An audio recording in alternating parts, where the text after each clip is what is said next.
नमस्कार शिष्यों।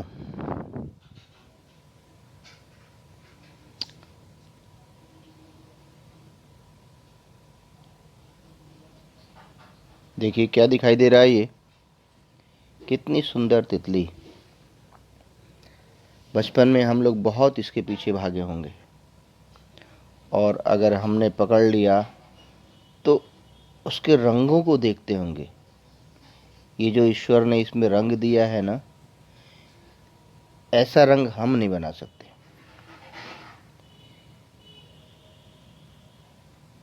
अगला और उससे भी सुंदर। कुछ दूर हम लोग भी भागते होंगे इसको पाने के लिए। फिर ये कुछ अलग अलग के अपने भारतीय पक्षी, मोर, सारस, नीलकंठ,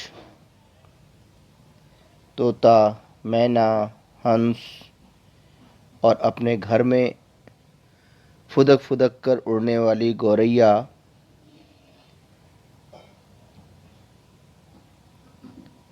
और अभी पितृपक्ष बीता है, उसमें जिस पक्षी को सभी लोग रोज रोटी निकालते होंगे, क्रो। फिर peacock, पीहन, duck, dove, different type of birds. आखिर ये क्यों दिखा रहा हूं मैं?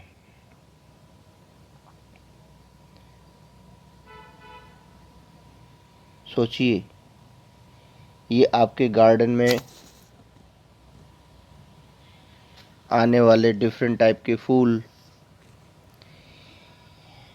ये आपके ज्योग्राफी के सेकंड चैप्टर वन्य एवं वन्यजीव संसाधन, forest and wild life resources की तरफ ले जा रहे हैं।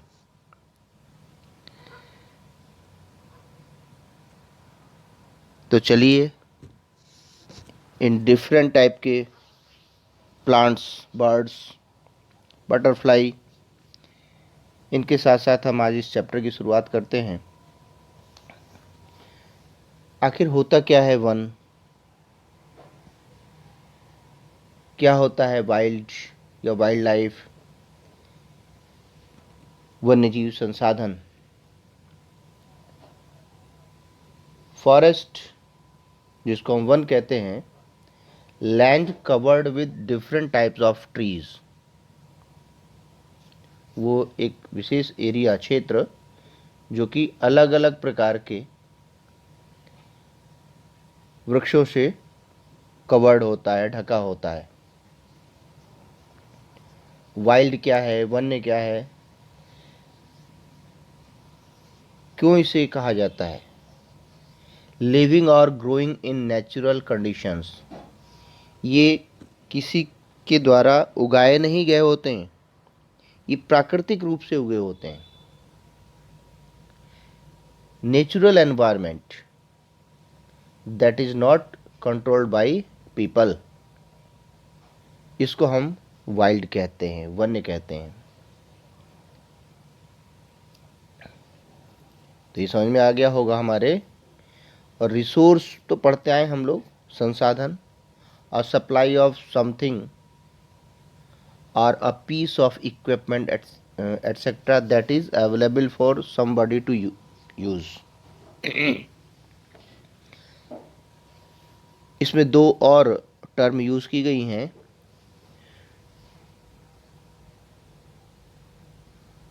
वनस्पति जगत और प्राणी जगत, जिसको इंग्लिश में कहते हैं फ्लोरा, वनस्पति जगत, और प्राणी जगत को बोला जाता है फौना। वनस्पति जगत अर्थात फ्लोरा क्या है? Total plant cover of a region, यानी जो क्षेत्र है वो जितने प्रकार के पेड़ पौधों से कवर होता है, उपस्थित होती वहाँ पर, उसको हम वनस्पति जगत या फ्लोरा बोलते हैं।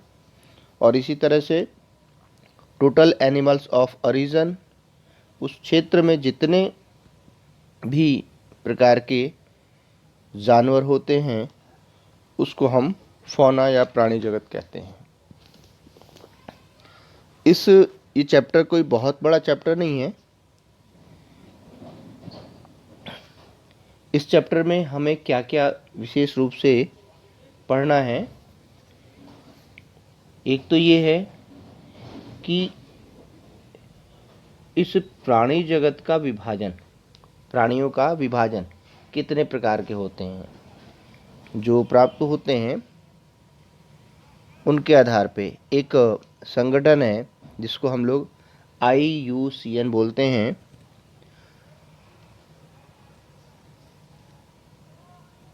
अंतर्राष्ट्रीय प्राकृतिक संरक्षण और प्राकृतिक संसाधन संरक्षण संघ, उसके द्वारा IUCN के द्वारा international union for conservation of national resources, उसके द्वारा अलग अलग श्रेणियों में इसको विभाजित किया गया है, वो हमें पढ़ना है। फिर उसके बाद अगला टॉपिक जो मेजर टॉपिक है वो ये है कि वन क्षेत्र में कमी के क्या कारण थे। फिर उसके बाद हम आगे पढ़ेंगे इनका संरक्षण क्यों आवश्यक है और उनका संरक्षण किस प्रकार से किया जा सकता है। फिर हम पढ़ेंगे वनों के प्रकार। तो इस तरह से ये चैप्टर है, यानी मुश्किल से 3-4 चैप्टर। इस चैप्टर से रिलेटेड हम लोगों ने 9th क्लास में भी पढ़ा होगा, natural vegetation and wild life. आप सबको थोड़ा सा ध्यान में आता होगा, थोड़ा सा पीछे ले जाएं तो कुछ जानकारियां। 47,000 प्लांट स्पीसीज इन इंडिया, अंदाजा लगाइए आप लोग, यानी 47,000 प्रकार की जो है पौधों की प्रजातियां भारत में हैं। इस दृष्टि से भारत को देखा जाए तो विश्व में 10वें स्थान पर आता है। उसके अलावा 15,000 फूलों की प्रजातियां हैं, 90,000 जानवरों की प्रजातियां भारत में, 2,000 पक्षियों की प्रजातियां हैं भारत में।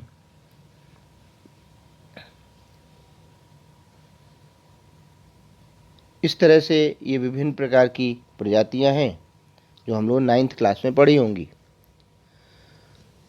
और इस दृष्टि से जो थोड़ा सा डाटा आता है कि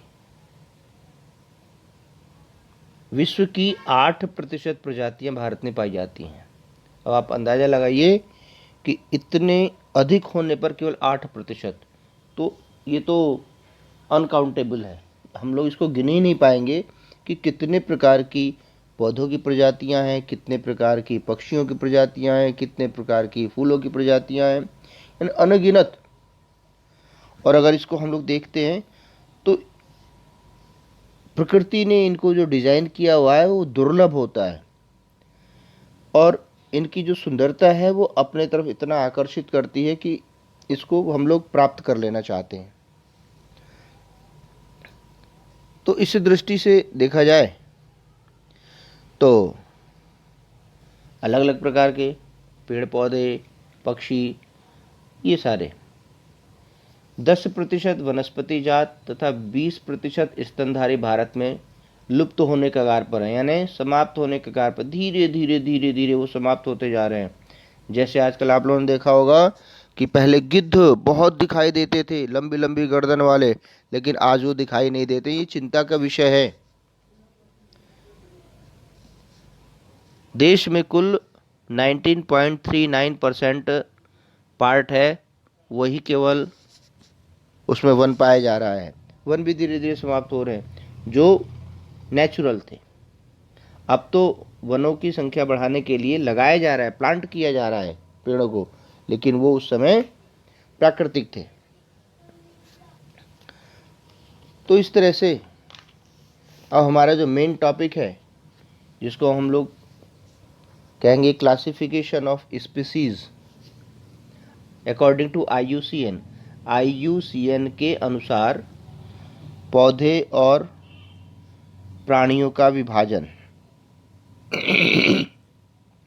थोड़ा आज गला खराब है।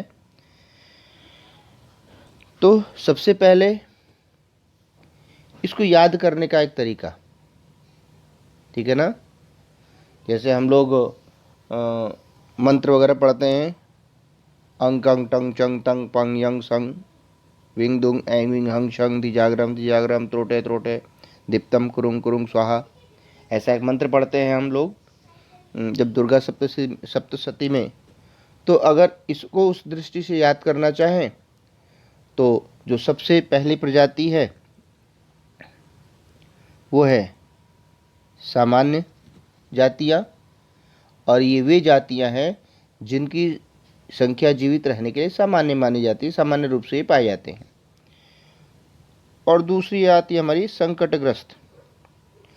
तो संग, संकटग्रस्त वे जातियां हैं जिन्हें समाप्त होने का खतरा है।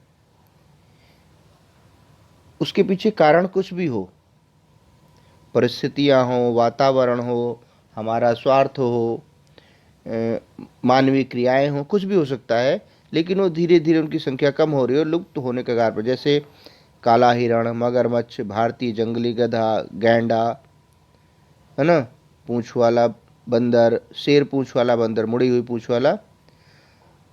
तो इस तरह से ये उदाहरण है। अगला है सुवेद्य। सुवेद्य जातियां कौन सी हैं?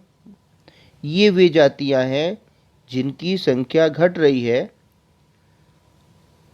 और यदि हमने अपने स्वार्थों को कम नहीं किया, विपरीत परिस्थितियां कम नहीं हुई, तो इनका भी जीवन कठिन हो सकता है, ये भी कम हो सकती हैं, ये भी समाप्त हो सकती हैं, यानी संकट में हैं।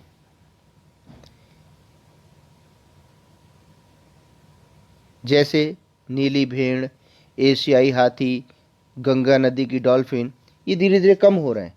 तो ये सुवेद्य जातियां। अगला है दुर्लभ। इन जातियों की संख्या बहुत कम है, इनको प्रभावित करने वाली विषम परिस्थितियां नहीं परिवर्तित होती, तो यह भी दूसरी श्रेणी यानी संकटग्रस्त वाली जाति में शामिल हो जाएगी। ऐसे जीवों को, ऐसे पेड़ पौधों को दुर्लभ जातियां कहते हैं, वो इसके अंतर्गत आते हैं। अगला है हमारा स्थानिक। स्थानिक क्या है भाई? प्राकृतिक या भौगोलिक सीमाओं से अलग, विशेष क्षेत्रों में पाई जाने वाली। है तो सभी प्राकृतिक, लेकिन कुछ विशेष क्षेत्र हैं, हर जगह नहीं पाए जाते। जैसे उदाहरण दिया हुआ है अंडमानी टील। कबूतर तो हमारे यहाँ सामान्य रूप से पाया जाता है, लेकिन जो निकोबार में जो कबूतर पाया जाता है वो विशेष होता है, निकोबारी कबूतर उसको कहा जाता है। उसी क्षेत्र में पाए जाने वाला जंगली सूअर, है ना, और अरुणाचल के मिथुन, जो काफ़ी बड़े बड़े बैल होते हैं उनको मिथुन बोला जाता है, वो विशेष प्रकार के होते हैं। तो वो उस स्थान विशेष में पाए जाते हैं, इसलिए उनको स्थानिक बोला जाता है, ठीक है ना। और अगला है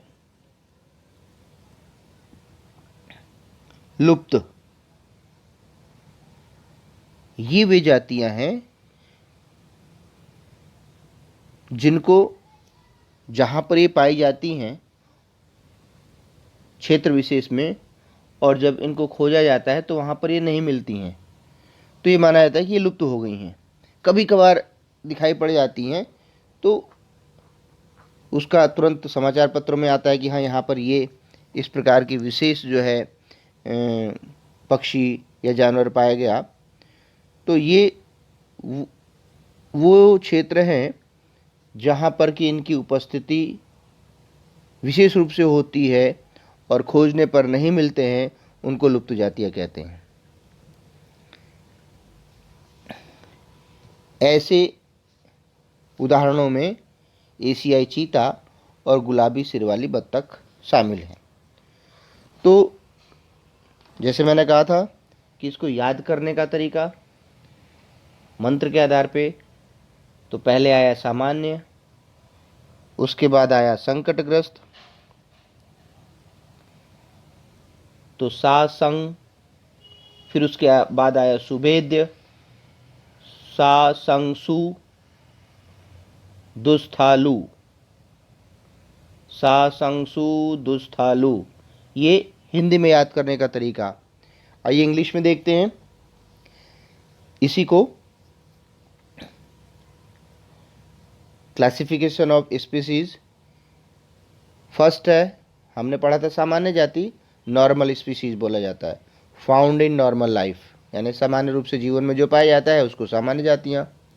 नॉर्मल, एन फॉर नॉर्मल, जैसे कैटल, है ना, साल, पाइन, रोडेंट्स। सेकंड, इंडेंजर्ड, संकटग्रस्त जातियाँ, which are in danger of extinction, अर्थात नो फाउंड, ठीक है ना, इसको सामान्य रूप से नो फाउंड। इंडेंजर्ड किसे बोला जाए कि जो कि डेंजर में हो, इन डेंजर हो, तो इस तरह से सेकंड हो गया। जैसे for example black duck, crocodile, Indian wild asses, इस तरह से। थर्ड है वल्नरेबल, जिसको हम लोगों ने पढ़ा था सुभेद्य जातियाँ। Weak and easy to hurt physically, emotionally, ये इंडेंजर्ड कैटेगरी में इन फ्यूचर में हो सकती हैं, यानी इन फ्यूचर भविष्य में जो इंडेंजर्ड कैटेगरी में आने वाली हैं उसको वल्नरेबल कहा जाता है। फोर्थ है हमारा सुभेद्य के बाद दुर्लभ, rare species, move into endangered और वल्नरेबल कैटेगरी, यानी जो उस तरफ बढ़ रही हैं, मूव कर रही हैं। For example Himalayan brown bear, desert fox, etcetera. फिर फिफ्थ आता है हमारा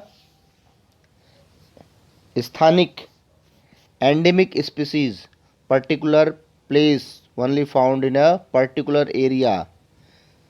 for example Nicobar pigeon, Andaman wild pig, ये जो हमने बताया था। फिर लास्ट है एक्सटिंक्ट स्पीसीज, लुप्त जो हो गई, ठीक है ना, species which are not found after searches of any area, यानी specific area. Pink head duck, ठीक है ना, तो इस तरह से। तो ये इसमें जो फर्स्ट लेटर यूज हुए हैं, नॉर्मल में एन, इंडेंजर्ड में ई, वल्नरेबल में वी, रेयर में आर,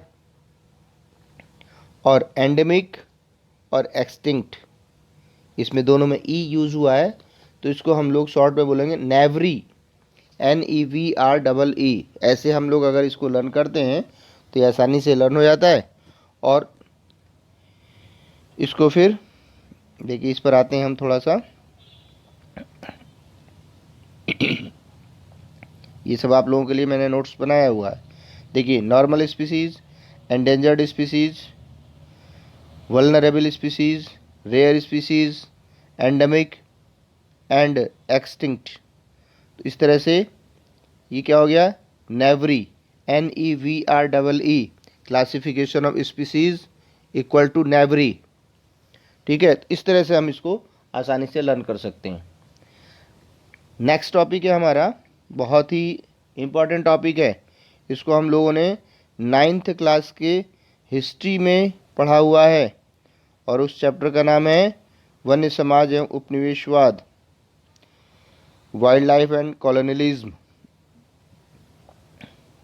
वनों में कमी के कारण।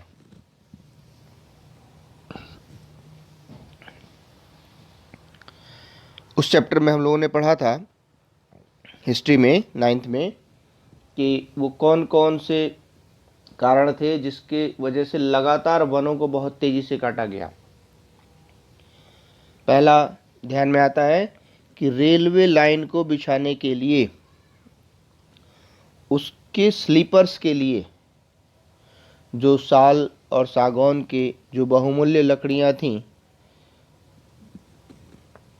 उनको काटा गया, और रेलवे लाइन के बीच में जो स्लीपर लगते हैं आप लोगों ने देखा होगा, उसके कारण से वनों को बहुत तेजी से काटा गया। दूसरा हम लोगों ने पढ़ा था कि जब ब्रिटेन में, चूँकि हम लोग जानते हैं ब्रिटेन में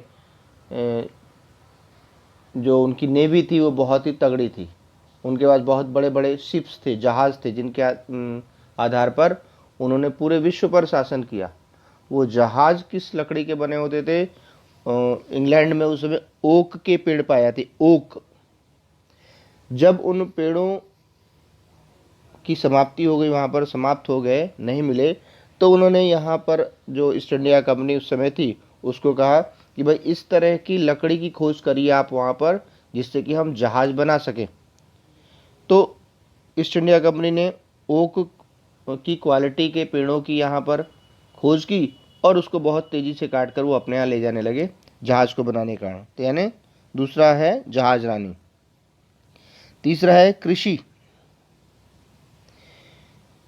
अंग्रेजों के आने का कारण यहाँ पर किसी न किसी प्रकार से पैसा कमाना, अधिक से अधिक धन प्राप्त करना था। तो उन्होंने देखा कि भाई ये जो पेड़ हैं, जंगल हैं, इनसे हमें क्या मिल रहा है? कुछ नहीं मिल रहा है। तो उन्होंने क्या किया कि उन जंगलों को तेज़ी से साफ किया, या जो स्लीपर्स के लिए काटे गए, जहाज़ के लिए काटे गए, जब वो जंगल समाप्त हो गए तो उन्होंने सोचा कि इस ज़मीन का यूटिलाइजेशन क्या है। तो उन्होंने उनको साफ करवाया और भारतीयों को, जो उस समय लैंडलॉर्ड्स थे, उनको दे दिया कि भाई आप इस पर खेती करिए या खेती करवाइए और हमें जो है इतना पैसा दीजिए। तो कृषि भूमि में विस्तार के कारण जंगलों में कमी आई, वनों में कमी आई। फिर है व्यवसाय। व्यवसाय क्या? लोगों ने अपने अलग अलग तरह के व्यवसाय, जैसे जब ईस्ट इंडिया कंपनी आई तो उसने यहाँ पर चाय की खेती प्रारंभ की, चाय के बागान, कॉफ़ी के बागान बनाए, रबर के बागान बनाए, और वो सारा जो कॉन्ट्रैक्ट वो जो दिया उस ज़मीन का, वो सारे यूरोपियंस को दिया। तो उन्होंने अपने व्यवसाय चलाने के लिए जंगलों को कटवाया और बागान लगवाए। तो इस तरह से व्यवसाय के कारण से वो जंगल बहुत तेज़ी से काटे गए। वाणिज्य वानिकी, एक हम लोग पढ़ते हैं वानिकी और दूसरी है वाणिज्य वानिकी। कॉमर्शियल यानी अपनी आवश्यकता के अनुसार जो जिन पेड़ों को प्लांट कराया गया, पौधों को, और एक तरह साइंटिफिक आधार पर, इसके लिए हम लोग उस समय पढ़ते हैं हिस्ट्री में कि एक अलग से जो वन विभाग है वो उसी समय का बना हुआ है, उसी समय उसकी स्थापना की गई थी भारत में। और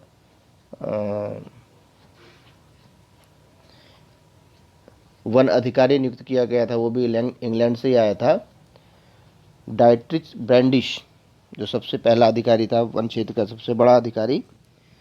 तो इस तरह से वाणिज्य वानिकी वैज्ञानिक आधार पर उसकी शुरुआत की गई। अगला है खनन। अलग अलग प्रकार के खनिजों को ज़मीन से निकालना, और जिन क्षेत्रों में पाए गए उन क्षेत्रों के जंगलों को काटा गया बहुत तेज़ी के साथ। तो एक ही कारण रहा। अगला है पशुचारण।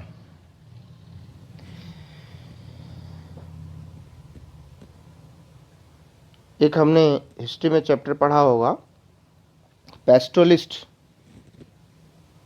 चरवाहा समुदाय। ये वो समुदाय होते थे जिनके पास अपने चारागाह नहीं होते थे, लेकिन बहुत अधिक संख्या में ये लोग अपने पास पशुओं को रखते थे, पशुओं का पालन करते थे। अब इनके पास अपने चारागाह नहीं थे और कुछ ऐसा भी नहीं था कि वो अपने पास स्टोर कर लें, जैसे भूसा होता है, घास होती है ना, और उसको पूरे वर्ष खिलाते रहे, ऐसा भी नहीं था। तो इनका काम ही यही था कि अपने उन पशुओं को लेकर एक स्थान से दूसरे स्थान की तरफ जाना और उनको घास चारा उपलब्ध करवाना। तो इसके कारण से क्या होता था कि बहुत नुकसान भी होता था। वृक्षों को काट कर ये उसका उपयोग भी करते थे। बाद में इसी कारण से जो उस समय की अंग्रेज सरकार थी, उसने पशुचारण पर रोक भी लगा दी थी। कुछ चरवाहा समुदाय ऐसे होते हैं जो जैसे कश्मीर वगैरह में हैं कि जब वहाँ ठंड पड़ना प्रारंभ होती है तो वो निचले मैदानी इलाकों में आ जाते हैं अपने जानवरों को लेकर, और फिर जब उनके यहाँ अनुकूल जलवायु होती है तो फिर दूसरे क्षेत्रों से, दूसरे रास्तों से अपने पशुओं को चराते हुए फिर वो अपने स्थान को चले जाते हैं। तो इस तरह से ये चरवाहा समुदायों का यही कार्य होता है। लास्ट है हमारा ईंधन की प्राप्ति। हम लोग जानते हैं कि पहले लकड़ी का प्रयोग बहुत अधिक मात्रा में ईंधन के रूप में किया जाता था, परिवारों में भी और अन्य स्थानों पर भी। तो इस ईंधन की प्राप्ति के कारण से बहुत अधिक मात्रा में वन काटे गए, जिसके कारण से वन क्षेत्रों में कमी आई। तो ये हमारे मुख्य कारण जिसकी वजह से वन क्षेत्र में कमी आई, मैं दोहरा रहा हूँ। रेल लाइन बनाने की वजह से, ईंधन प्राप्ति की वजह से, जहाजरानी, बड़े बड़े जहाज़ों के निर्माण में जो लकड़ियाँ लगी, वनों को काटा गया उसकी वजह से,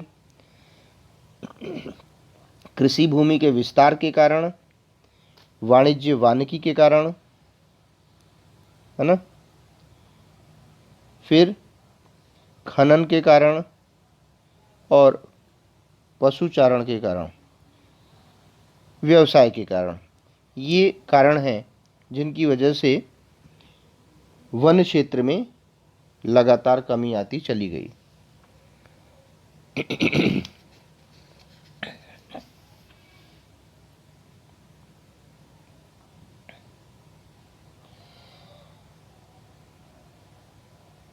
कुछ भैयाओं को जो इंग्लिश मीडियम वाले हैं उनके लिए थोड़ा सा प्रयास किया मैंने।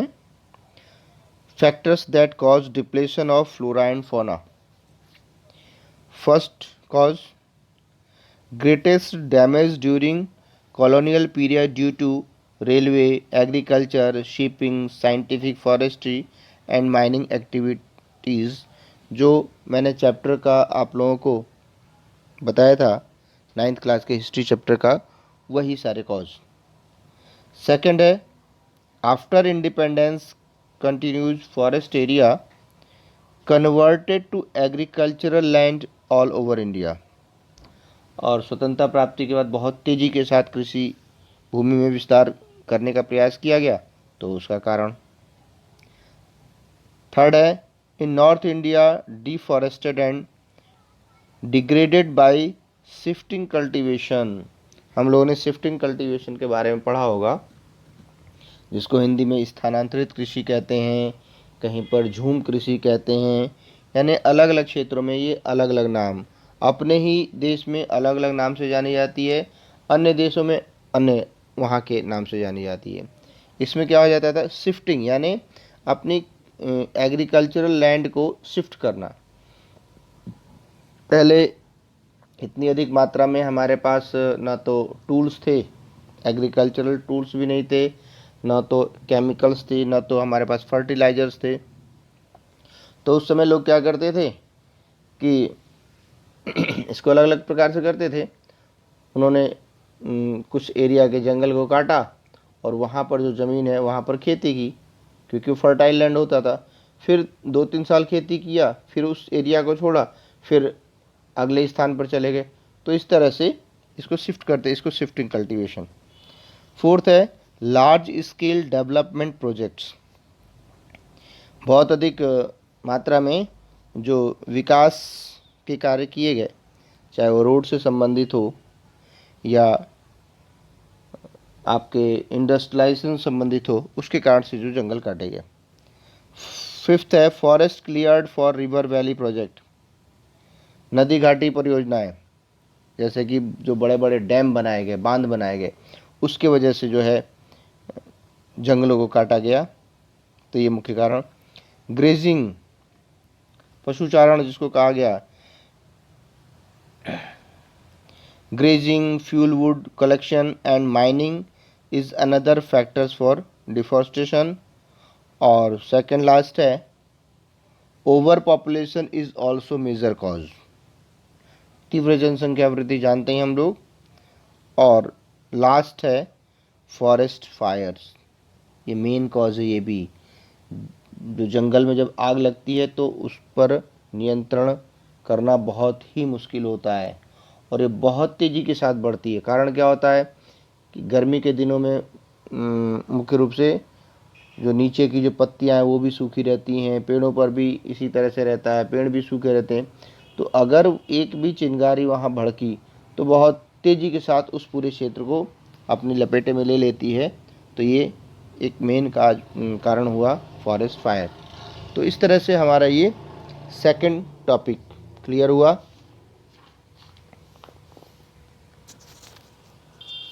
आप लोग सोच रहे होंगे कि आज सर बहुत तेज़ी के साथ चल रहे हैं, लेकिन ऐसा नहीं है। मैं मेन टॉपिक के अकॉर्डिंग चल रहा हूँ, बाकी तो आप लोग बुक में पढ़ेंगे ही। अगला टॉपिक है हमारा कंजर्वेशन, यानी संरक्षण क्यों जरूरी है भाई। चलिए कंजर्वेशन वाला बाद में लेते हैं, पहले लेते हैं हम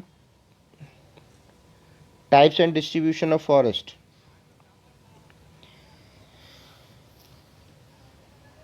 वनों को 3 भागों में बांटा गया है, रिजर्व फॉरेस्ट, प्रोटेक्टेड फॉरेस्ट और अनक्लास्ड फॉरेस्ट। आरक्षित वन, रक्षित वन और अवर्गीकृत वन, ये 3 प्रकार के वन होते हैं। और ये इनको क्यों बांटा गया, जिससे कि हम जंगलों को, वनों को संरक्षित कर सकें, बचा सकें हम लोग। आरक्षित वन, जो रिजर्व फॉरेस्ट होते हैं, देश में आधे से अधिक वन क्षेत्र आरक्षित वन घोषित किए गए और इन आरक्षित वनों को सर्वाधिक मूल्यवान माना जाता है। ये नो एंट्री जोन होता है। अगला है हमारा प्रोटेक्टेड फॉरेस्ट, रक्षित वन। वन विभाग के अनुसार देश का कुल वन क्षेत्र का 1/3 जो पार्ट है वो रक्षित वन के अंतर्गत आता है। और लास्ट है हमारा अनक्लास्ड फॉरेस्ट, अवर्गीकृत वन। अन्य सभी प्रकार के वन इसके अंतर्गत आते हैं। जो बंजर भूमि है या समुदायों के द्वारा उनका रक्षण किया जाता है, वो सारे अवर्गीकृत वन आते हैं। मध्य प्रदेश ऐसा राज्य है जहाँ पर कि सर्वाधिक वन क्षेत्र है, जो कि प्रदेश के कुल वन क्षेत्र का 75% है इसके अंतर्गत। इसके अतिरिक्त जम्मू कश्मीर, आंध्र प्रदेश, उत्तराखंड, केरल, तमिलनाडु, पश्चिम बंगाल, महाराष्ट्र में भी वनों का एक बड़ा अनुपात आरक्षित वनों का है। पूर्वोत्तर के सभी राज्यों में और गुजरात में अधिकतर वन क्षेत्र अवर्गीकृत वन है तथा स्थानीय समुदायों के प्रबंधन में है। यानी ऐसा नहीं कि इसका संरक्षण, कंजर्वेशन केवल सरकार के द्वारा ही किया जाता है। सरकार के तो द्वारा किया ही जाता है, लेकिन कुछ कम्युनिटीज़ भी ऐसी हैं, कुछ समुदाय भी ऐसे हैं जो इनके संरक्षण के लिए आगे आते हैं। जैसे उदाहरण इस पीडीएफ में मैंने दिया हुआ है, जो इसमें वीडियो में है।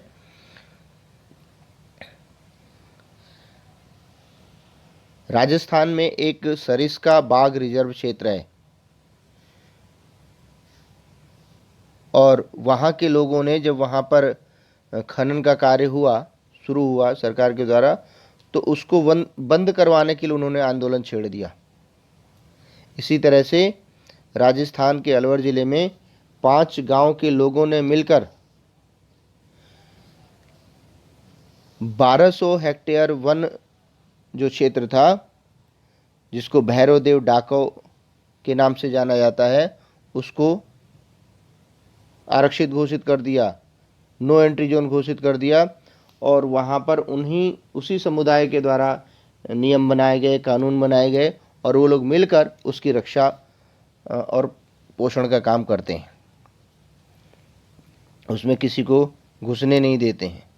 इसी तरह से छोटा नागपुर क्षेत्र में, ठीक है ना, और भी क्षेत्रों में, या राजस्थान में बिश्नोई गांव के आसपास के क्षेत्र में बिश्नोई लोगों के द्वारा इस तरह का प्रयास किया जाता है। अभी पीछे जो आप लोगों ने सुना होगा न्यूज़ में कि जो काले हिरण और चिंकारा का जो शिकार करने का जो सलमान खान पर केस लदा हुआ है, चल रहा है, वो इस बिश्नोई समाज के द्वारा ही आगे आकर वो किया गया है।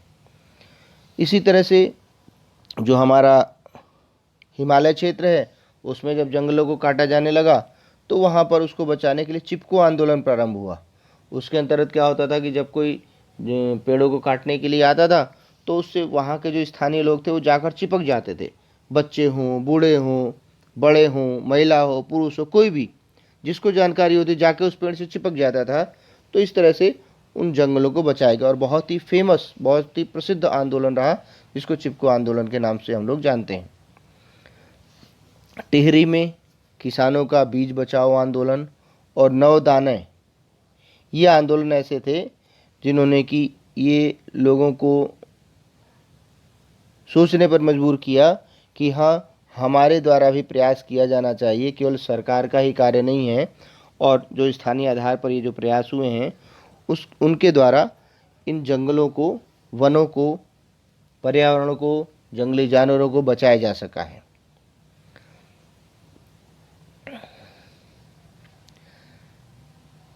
इसी के कारण, इस जन जागरण के कारण 1988 में उड़ीसा में संयुक्त वन प्रबंधन का पहला प्रस्ताव पास किया गया और इसके द्वारा जो वन समाप्त हो रहे थे उनको बचाने का कार्य किया गया। इसमें गांव के स्तर पर संस्थाएं बनाई जाती हैं, जिसमें ग्रामीण और वन विभाग के अधिकारी संयुक्त रूप से काम करते हैं और संयुक्त रूप से मिलकर इन जंगलों को बचाने का कार्य करते हैं। तो इस तरह से ये प्रयास किया जाता है कि इन जंगलों को आसानी से बचाया जा सके।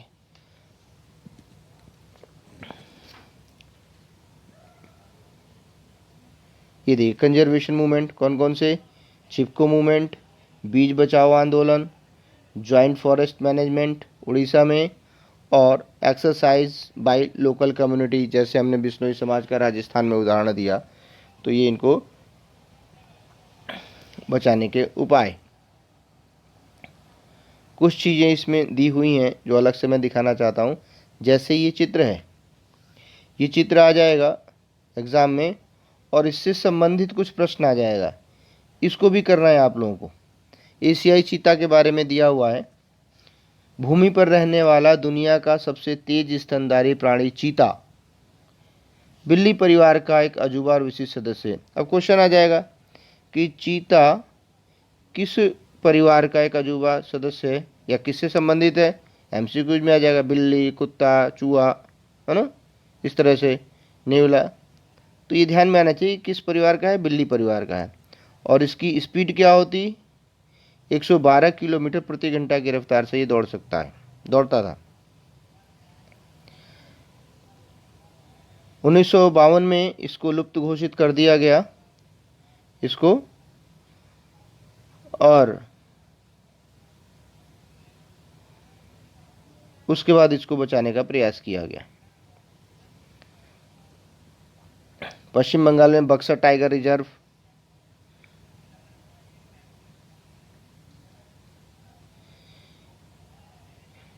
इसको देखें जरा, हिमालयन यव संकट में। हिमालयन यव चीड़ की प्रकार का सदाबहार वृक्ष है, और वृक्ष नहीं है, ये एक औषधीय पौधा है। जो हिमाचल प्रदेश और अरुणाचल प्रदेश के क्षेत्रों में पाया जाता है।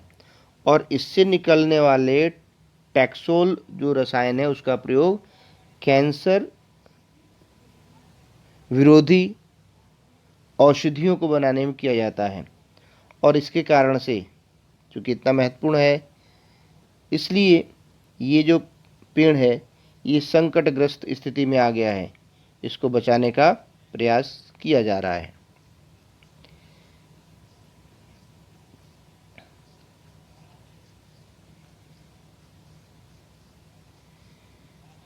क्या आप जानते हैं भारत के आधे से अधिक प्राकृतिक वन लगभग समाप्त हो चुके हैं, नेचुरल फॉरेस्ट। अब उसको मेंटेन करने के लिए अलग से पेड़ लगाए जा रहे हैं। 1/3 जलमग्न भूमि सूख चुकी है, 70% धरातलीय जल क्षेत्र प्रदूषित है, 40% मैंग्रोव क्षेत्र लुप्त हो चुका है। यानी ये किस लिए हुआ है? हमारी लापरवाही के कारण, हमारे अपने स्वार्थों के कारण, मानवीकृत क्रियाओं के कारण, जिसके कारण से ये चीज़ें लगातार बढ़ती जा रही हैं।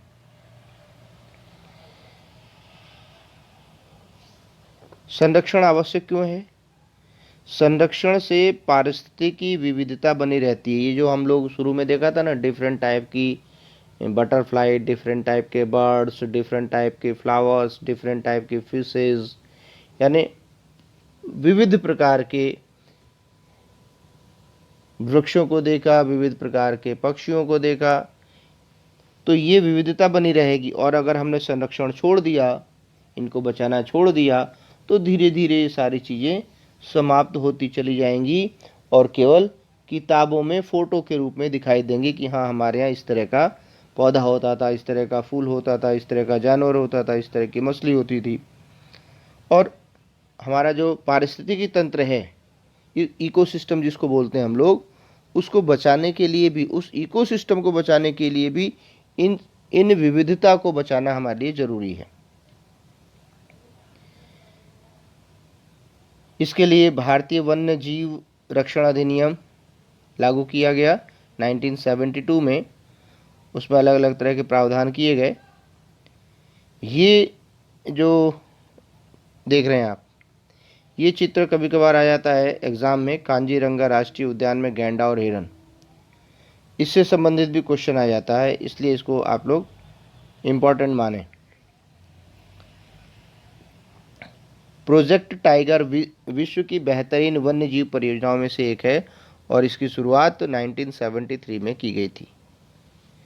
और इसके कारण से लगातार बाघों की संख्या बढ़ती जा रही है। वर्तमान समय में भी बाघों की संख्या काफ़ी बढ़ी है। उत्तराखंड में कार्बेट राष्ट्रीय उद्यान, पश्चिम बंगाल में सुंदरबन राष्ट्रीय उद्यान, मध्य प्रदेश में बांधवगढ़ राष्ट्रीय उद्यान, राजस्थान में सरिस्का वन जीव पशु विहार सेंचुरी क्षेत्र, असम में मानस बाघ रिजर्व और केरल में पेरियार बाघ रिजर्व। बाघों को बचाने के लिए ये परियोजनाएं प्रारंभ की गई हैं सरकार के द्वारा। 1980 और 86 में बहुत प्रकार की तितलियों, पतंगों, भृंगों, ड्रैगन फ्लाई को भी संरक्षित जातियों में शामिल किया गया। ये ड्रैगन फ्लाई, इसको अलग अलग नाम से देसी भाषा में क्षेत्रों में जाना जाता है। और जब बच्चे छोटे होते तो इसको पकड़कर इसके पैर में धागा बांधकर, और जब ये उड़ता है तो कहते हैं देखो हम उड़ा रहे हैं, इस तरह से। 1991 में पौधों की भी 6 जातियाँ इस सूची में शामिल कर ली गई। और इस तरह से इन विविधता को बचाने का प्रयास किया जा रहा है। लेकिन इसमें हम सब की महत्वपूर्ण भूमिका है। केवल सरकारी भूमिका ही पर्याप्त नहीं है, हम लोगों के द्वारा मुख्य भूमिका निभानी है इस इकोसिस्टम को बचाने के लिए, इस प्रकृति और ईश्वर के द्वारा प्रदत्त विविधता को बचाने के लिए। तो आइए हम सब इसके लिए आगे आते हैं और इस चैप्टर को समाप्त करते हुए इन सब चीज़ों को बचाने का प्रयास करने का संकल्प लेते हुए इस चैप्टर को हम लोग यहाँ पर समाप्त करते हैं। इस चैप्टर के जो क्वेश्चन आंसर हैं इसमें दिए हुए हैं, इसको आप लोग आसानी से कर सकते हैं। लेकिन अकॉर्डिंग टू टॉपिक जब पढ़ेंगे तो ये चैप्टर बहुत ईजी हो जाएगा। बस 2-3 टॉपिक इसमें महत्वपूर्ण है, शुरू में बताया था मैंने। एक तो अकॉर्डिंग टू IUCN क्लासिफिकेशन, फिर दूसरा वन क्षेत्र में कमी के कारण, तीसरा types and distribution of forest, और फोर्थ है वो जो बहुत छोटा है लेकिन इम्पोर्टेंट है, कंजर्वेशन मूवमेंट्स जो चलाए गए। ये आपके टॉपिक्स हैं। इस टॉपिक के अकॉर्डिंग पढ़ते हैं तो ये चैप्टर आप लोगों का बहुत ही आसान हो जाएगा। तो आइए चलते हैं फिर से एक बार अपनी इस विविधता को देखते हुए और इस चैप्टर को हम लोग समाप्त करते हैं। फिर अगले चैप्टर के साथ हम लोग जल्दी मिलेंगे। अपने बचपन को याद करते हुए, इन अलग अलग तरह के पक्षियों को देखते हुए, और सबसे अंत में यानी चैप्टर के शुरुआत में इस प्यारी सी तितली को देखते हुए हम इस चैप्टर को आज यहाँ समाप्त करते हैं। नमस्कार, धन्यवाद दोस्तों, पुनः जल्दी मिलते हैं हम लोग।